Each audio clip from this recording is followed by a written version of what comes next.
আলা হযরতকে যদি বা উনি ঘরের মধ্যে ইন্তেকাল করেছেন, ওনাকে শহীদ বলতে হবে, কারণ উনি দলিল আদিল্লার মাধ্যমে দিন মিল্লত মযহাবের সত্যায়িতের জন্য সারা জীবন খেদমত করেছেন।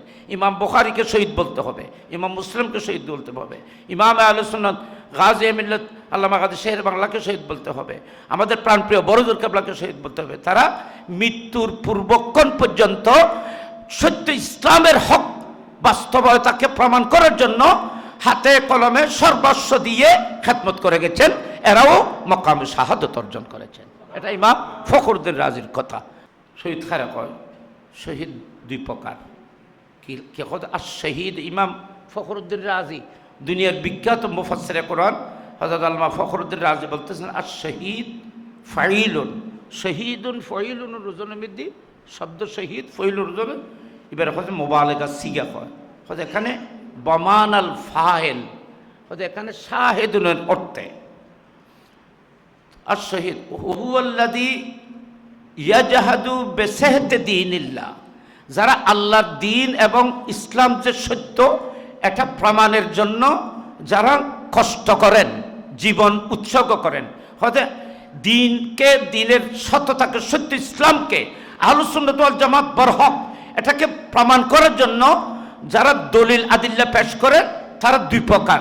এটা হলো বিল হুজ্জতে ওয়াল বয়ান, লেখনির মাধ্যমে, কলমের মাধ্যমে, তকরিরাতের মাধ্যমে, বয়ানের মাধ্যমে, খেদমাতের মাধ্যমে, কর্মের মাধ্যমে আহলুস সুন্নাত ওয়াল জামাতের সত্যতা প্রমাণের জন্য ভূমিকা রাখা। আরটা হলো আহলুস সুন্নাত ওয়াল জামাত যে হক, ইসলাম যে বরহক এটাকে প্রমাণ, এটাকে সত্যায়িত করার জন্য নিজের জীবনকে উৎসর্গ করা। তো যারা কোরআন হাদিসের মাধ্যমে, দলিল আদিল্লার মাধ্যমে ইসলামের পক্ষে, আহলুস সুন্নাত ওয়াল জামাতের পক্ষে দলিল আদিল্লার মাধ্যমে খেদমত করে স্বাভাবিকভাবে দুনিয়াতে যাওয়া গেলেও এদেরকে আল্লামা ফখরুদ্দিন রাজি বলতেন তারাও শহীদ, তারাও শহীদ। আর যারা জীবন উৎসর্গ করবেন তারাও শহীদ। কিন্তু ওনার তারিফের মধ্যে বলছেন যারা দলিল আদিল্লা লেখনের মাধ্যমে যারা দিন মিল্লত মযহাব হক এটার প্রমাণের জন্য সারা জীবন উৎসর্গ করেছেন এরা এক নম্বরের শহীদ। যারা জীবন দিয়ে সহযোগিতা করেছেন দ্বীনের হকের প্রতি এটা দুই নম্বরের শহীদ। এটা কার কথা? আল্লামা ইমাম ফখরুদ্দিন রাজির কথা। তো আমরা যদি এগুলোকে যদি দেখি তাহলে আলা হযরতকে যদি বা উনি ঘরের মধ্যে ইন্তেকাল করেছেন, ওনাকে শহীদ বলতে হবে, কারণ উনি দলিল আদিল্লার মাধ্যমে দিন মিল্লত মযহাবের সত্যায়িতের জন্য সারা জীবন খেদমত করেছেন।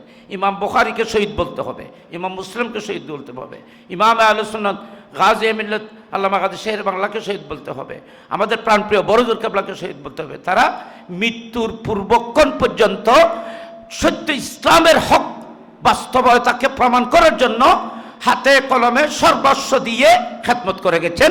এরাও মকামে শাহাদত অর্জন করেছেন। এটা ইমাম ফখরুদ্দিন রাজির কথা।